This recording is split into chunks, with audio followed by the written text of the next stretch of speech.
안녕하세요. 오늘도 유교양식도 드시고 영양식도 드셔서 영육간에 강건하길 원합니다. 함께 성경 일도하기, 여러분 함께하면 어렵지 않게 읽을 수 있습니다. 오늘 우리가 함께 나갈 본문은 창세기 6장이 되겠습니다. 그래서 우리 6장 나가기 전에 어제 창세기 5장 말씀 좀 잠깐 살펴보겠습니다. 여기에 중점적으로 우리가 봤던 것은 에녹이라는 인물 등장했었죠. 모드셀라를 낳고 이제 65년 지난 다음에 65세 이후부터는 하나님과 300년 동안 동행했던 에녹을 볼 수가 있고, 모드셀라를 낳고 라멕을 낳고 이제 오늘 6장부터 등장하는 노아가 출생한 것을 우리가 알 수가 있습니다. 그래서 오늘 이제 창세기 6장에는 우리가 다 알고 있고 세계 역사에도 다 기록된 이 홍수 사건에 대해서 어떻게 일어나게 됐는지 그 배경들을 좀 한번 살펴보려고 합니다. 그래서 창세기 6장에는 좀 중점적으로 보일 것은 창세기 6장 이제 그 1절에서 4절까지 말씀입니다. 왜냐하면 이 4절 안에 두세 곳이 많은 의견들이 있어서 의견이 분분한 이 사건들이 있습니다. 그래서 그 부분들을 우리가 좀 함께 좀 깊이 살펴보려고 합니다. 저도 이 부분들에 대해서 이제 굉장히 많은 의문점을 가졌었어요. 제가 이제 신앙생활은 한 46년이 되는데 예수 믿고 교회 다닌 지 얼마 안 돼서 제일 먼저 부딪히는 부분이 창세기 6장 이 앞부분이었습니다. 우리 함께 읽으면서 좀 살펴보려고 합니다. 창세기 6장, 사람이 땅 위에 번성하기 시작할 때 그들에게서 딸들이 나니 하나님의 아들들이 사람의 딸들을 아름다움을 보고 이 부분들에 대해서 몇 가지 의견들이 있습니다. 하나님의 아들들이 과연 누구고 사람의 딸들은 누구인가? 이것에 이제 한 4가지 정도로 제가 좀 말씀을 드리려고 합니다.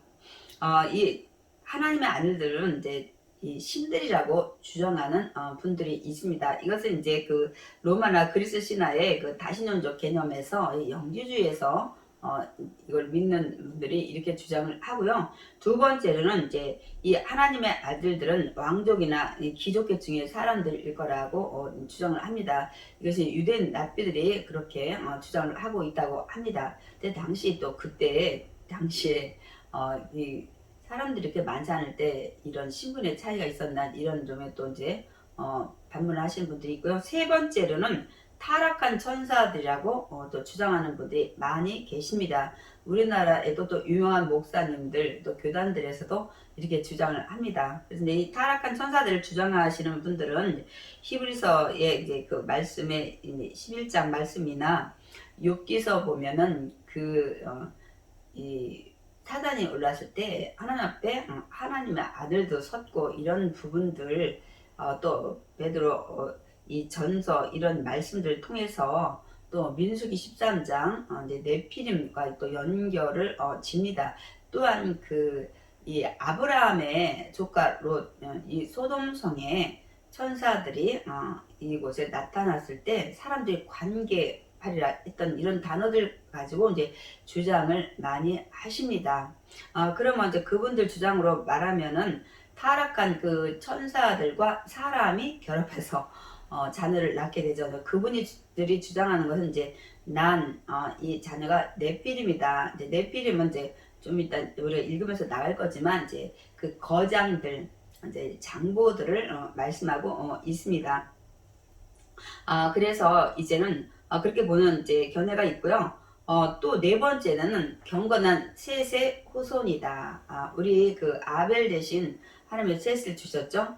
그리고 그러면 이 경건한 셋의 후손으로 하나님의 아들들을 보면 사람의 딸들은 그 아벨을 죽였던 가인의 후예로 보는 견해가 있습니다. 대부분의 주석과 많은 분들이 이제 네 번째의 의견들을 이제 따르는데 그렇지 않은 교단과 또 유명한 목사님 또 주석가들이 있다는 사실을 여러분 좀 아셔야 될 것 같습니다. 제가 왜 또 이런 부분들을 좀 깊이 여러분한테 말씀을 드리냐면요. 사실 우리가 성경 일도학인데 이걸 쭉 읽기만 하면 사실 뭐 글씨 읽는 거는 어렵지 않잖아요. 뭐 내용을 알든지 못 알든지. 근데 내용을 조금은 중요한 부분은 짚고 넘어가서 이해가 돼야 읽어도 우리에게 많은 도움이 됩니다. 그래서 또 그런 부분의 첫 번째 이유가 있고요. 두 번째는 제가 이제 많이 요즘에 심각성을 깨닫는 건 뭐냐면, 우리 성도님들이 이제는 온라인 시대고 이제 유튜버를 통해서 많은 분들의 설교를 손을 따라 들으시잖아요. 그런데 이제 한 교회만 쭉 다니던 분들이 어떤 한쪽 방향에, 예를 들어서 이 네 가지 중에 한 가지 견해를 들었다. 그런데 어떤 분의 설교가 은혜스러워서 이제 그 분의 설교를 듣다 보면 그분이 주장하는 것이 100%다 이제 맞다고 이제 생각을 하시면서 이제 일방통행으로 가시는 거예요. 다른 분들이 이제 말씀하셔도 전혀 듣지 않습니다.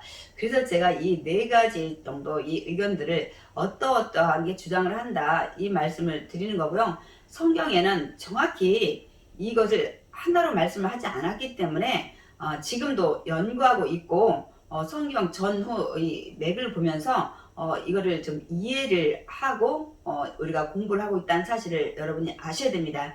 그래야 절대 이단이나 또 어떤 부분에 빠져서 우리가 그 얘기를 할 때 전혀 그러면 아예 듣지 않으시는 상황이 돼서 아주 어려운 상황에 빠지게 됩니다.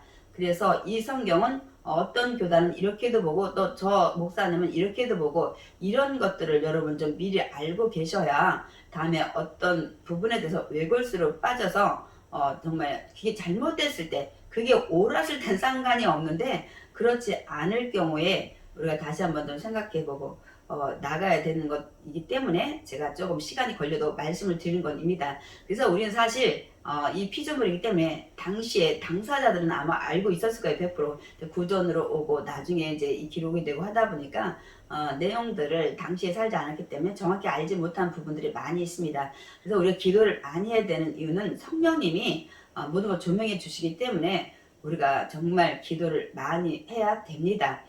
그래서 그렇게 보는 부분들을 이제 있다는 것을 여러분이 아시고, 아름다움을 보고 뭐 천사가 뭐 사람하고 결혼했든 세수순했든 간에 여인의 아름다움, 그러니까 이 육신의 정욕, 안목의 정욕을 해서 배우자를 선택해서 결혼했다는 것을 우리가 알 수 있습니다. 지금도 많이 학벌이나 외모를 보고 결혼을 하는데 우리가 조금 마음이 찔리더라고요. 그래서 이렇게 해서 결혼한 이 시대상을 좀 볼 수가 있고요.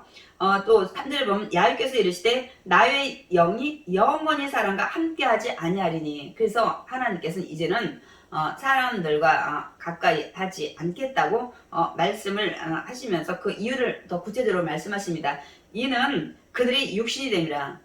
그들이 육신이 됐기 때문에 나는 이제 그들과 영원히 함께하지 않고 가까이 하지 않겠다고 말씀을 하십니다. 그러면 육신이 됐다고 했는데 도대체 육신이 된 게 무엇인지 우리가 좀 깊이 좀 깨닫고 좀 말씀을 통해서 좀 보고 가길 원합니다.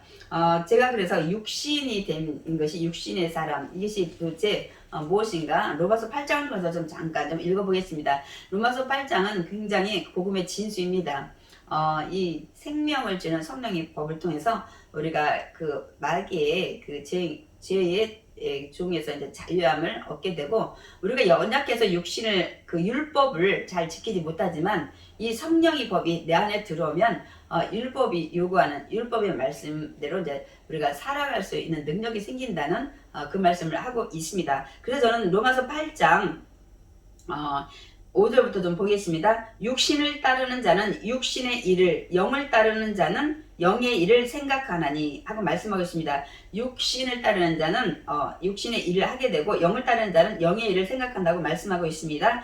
육신의 생각은 사망이라고 말씀하고 있습니다. 육신의 생각대로 육신을 하는 자는 결국 사망, 멸망에 이르게 되고, 영의 생각은 생명과 평안이니라. 구원의 생명도 얻지만 평안을 얻게 된다고 말씀하고 있습니다. 7절 육신의 생각은 하나님과 원수가 되나니. 여러분, 육신의 생각으로 육신의 일을 하게 되면 하나님께 원수가 된다고 말씀하고 있습니다. 이는 이유를 말씀하고, 하나님의 법에 굴복하지 아니할 뿐 아니라 할 수도 없습니다. 육신의 사람은 하나님과 원수되고 하나님 말씀에 불복하고 된다는 사실을 여러분 알 수가 있습니다. 8절에 육신에 있는 자들은 그러므로 어떻게 하나님을 기쁘시게 할 수 없다고 말씀하고 있습니다. 그래서 우리는 육신의 사람이 아니라 성령의 사람이 되어야 될 줄 믿습니다. 그것이 이제 9절에 만일 너희 속에 하나님의 영이 거하시면 너희가 육신에 있지 않냐고, 영에 있나니 누구든지 그리스도의 영이 없으면 그리스도의 사람이 아니라.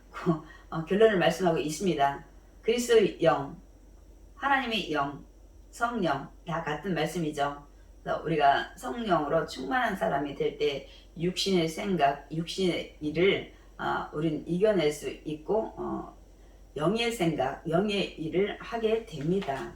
그런데 이 시대 때 육신이 됐다고 말씀하고 있습니다. 육신에 됐다는 건 육신의 일을 하고 육신의 생각을 하고 아까 좀 하나님 말씀을 거역하고 하나님과 원수되고 하나님을 기쁘게 하지 않는다는 사실을 우리가 알 수가 있습니다. 이렇게 사람들이 변했다고 말씀하고 있습니다. 그러나 그들의 날은 120년이 되리라 하시니라. 그러나 이들을 이제 하나님께서 심판하시려고 하지만 120년이 되라. 제가 처음에는 이게 그 120세로 좀 제가 말씀을 많이 들었었어요. 이 초신자 때. 근데 나중에 이제 말씀을 공부하고 나니까 이 120년은 120세가 된 것이 아니고, 왜냐면 창세기 5장에 이 노아의 위 조상들이 막 900 몇 년씩 살았잖아요. 그럼 뭐 갑자기 120년으로 징벌받은 것처럼 우리가 이제 그동안 알았는데, 이 120년을 이제 대부분은 이 노아가 방주 짓는 기간, 그 기간에 복음을 전했다는 사실을 우리가 뒤에 말씀을 통해서 좀 알 수가 있습니다. 그래서 저는 이제 120년은 이 나이 120세가 아니라 또 왜 그러냐면 이 뒤에 가면 그러면 120세가 돼서 다 120세 정도로 살아야 되는데, 아브라함 175세 그 데라가 다 190 몇 세인가요?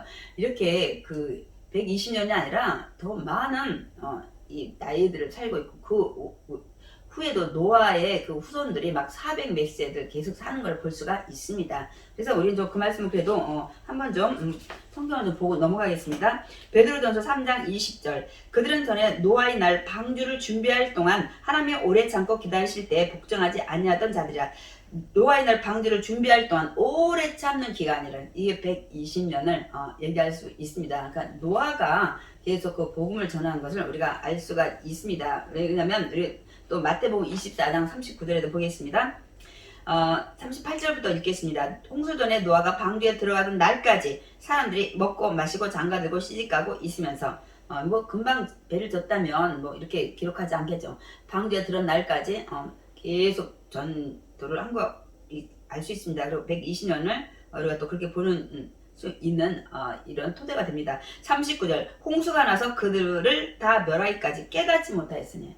그렇게 전했어도 회개하지 않았다는 것을 알 수가 있습니다. 그래서 예수님께서는 뭐라고 말씀하십니다. 내가 다시 올 때도 이때 노아의 때와 같이 아무리 누가 복음을 전해도 깨닫지 못하고 완전히 이 심판, 예수님 재림 올 때 어떤 일이 일어나나요? 해가 빛을 잃고 이제 달이 막 이렇게 어두워지고 별들이 떨어지고 막 이런 것들이 있잖아요. 그런데 그렇게 되기까지 우리가 복음을 전하는데도 이제 그때나 이제 깨닫고 사람들이 통곡하리라고 말씀하고 있습니다.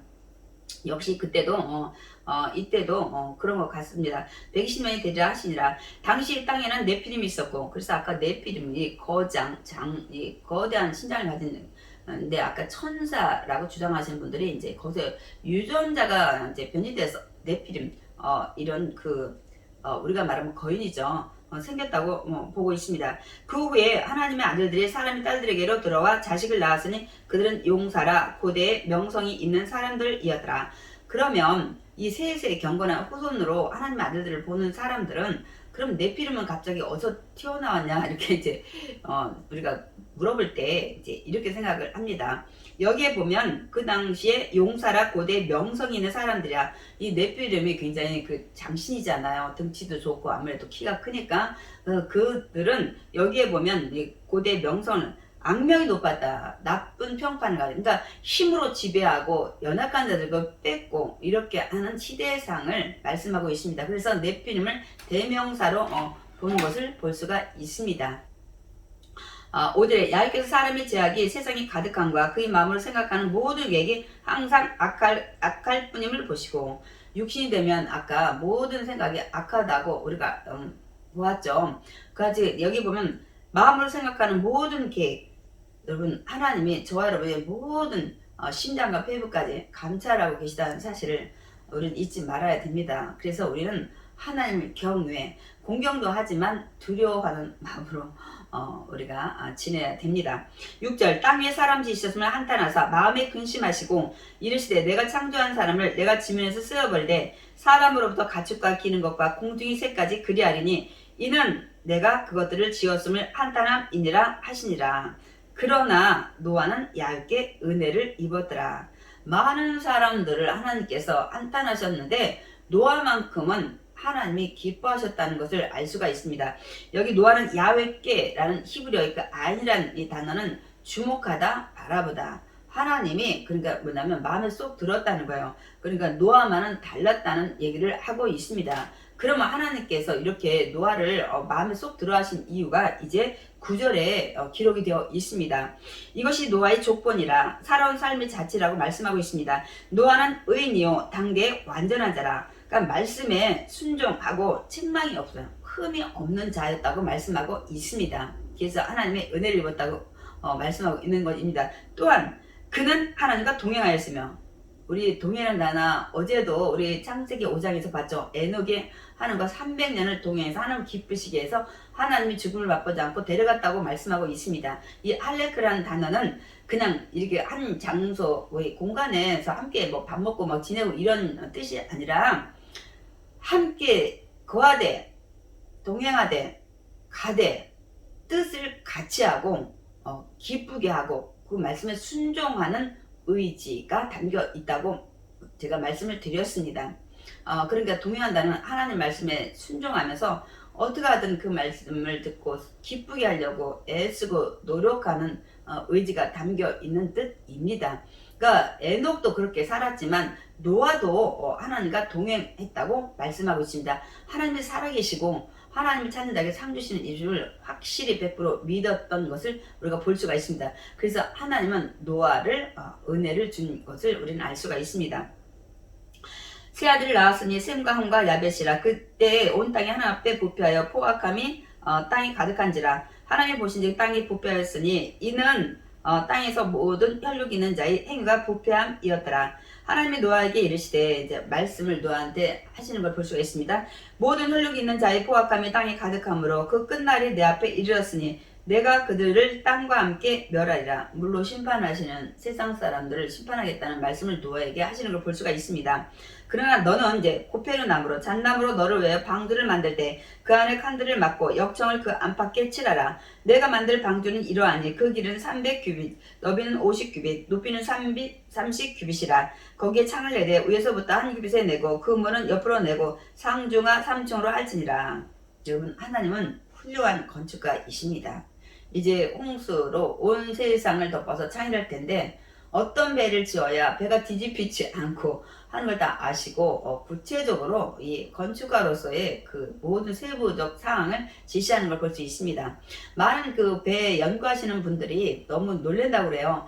이 노아의 방주의 이런 규빗 이 모든 것을 살펴볼 때 지금의 배는 빨리 파도를 이기고 가야 되는 배를 만드는데 이 배는 굉장히 밑이 평평하면서 어떤 파도나 물의 창이라도 계속 오래 떠있는 뒤집히지 않는 구조라고 합니다. 그래서 이것을 보고서도 많이들 놀라신다고 말씀을 하시더라고요.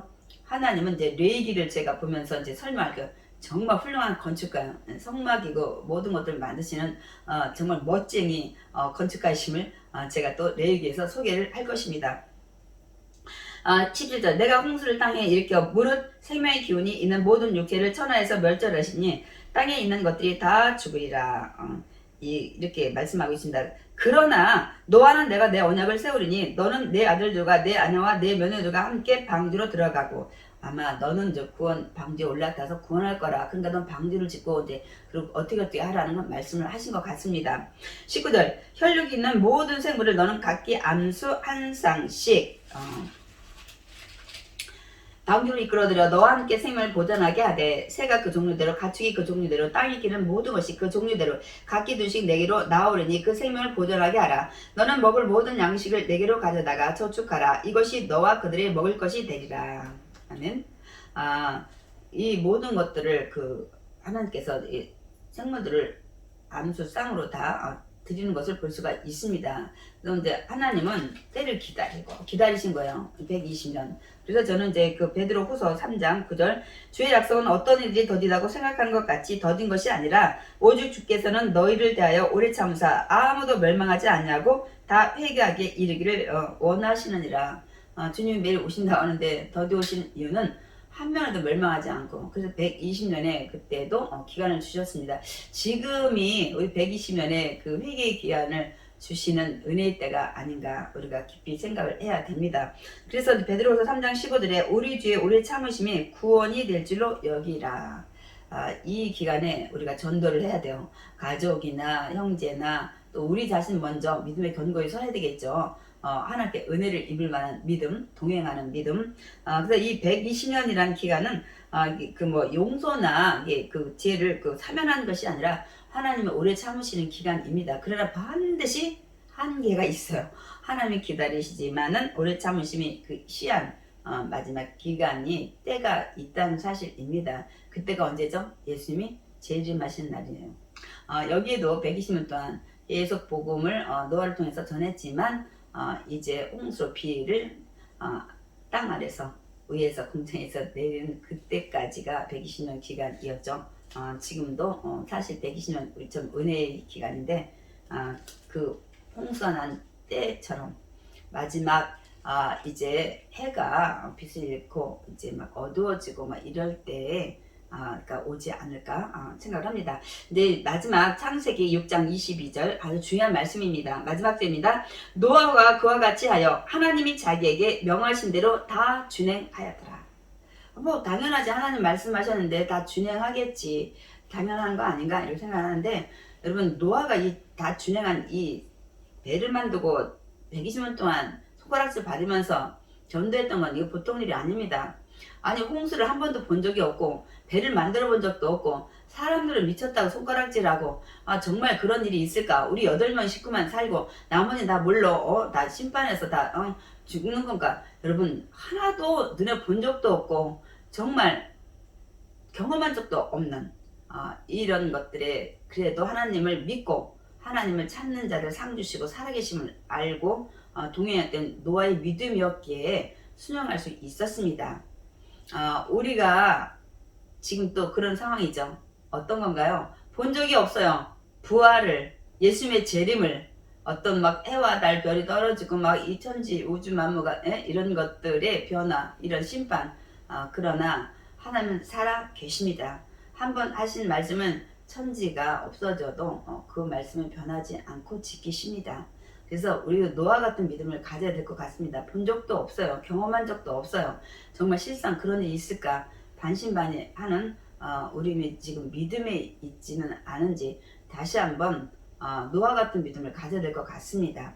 그리야 할 때 우리는 노아 같이 하나님께 은혜를 입고 구원의 방주를 우리가 타고 천국에서 영원히 살 것입니다. 기도하겠습니다.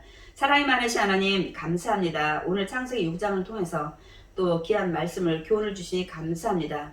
우린 아버지 세상 사람이 다 타락할지라도 하나님 노아처럼 은혜를 입는 믿음의 사람이 되어야 되겠습니다. 그래서 마지막 때에 정말 우리가 천국 열차 타고 구원의 방주에 정말 주님과 함께 천국에서 영원히 영생하는 귀한 축복의 삶을 허락하여 주시옵소서. 연약합니다. 늘 능력의 발로 권능의 발로 붙잡아 주시고 넉넉히 이길 수 있도록 하나님 늘 성령으로 충만케 하여 주시옵소서. 예수의 이름으로 기도드렸사옵나이다. 아멘.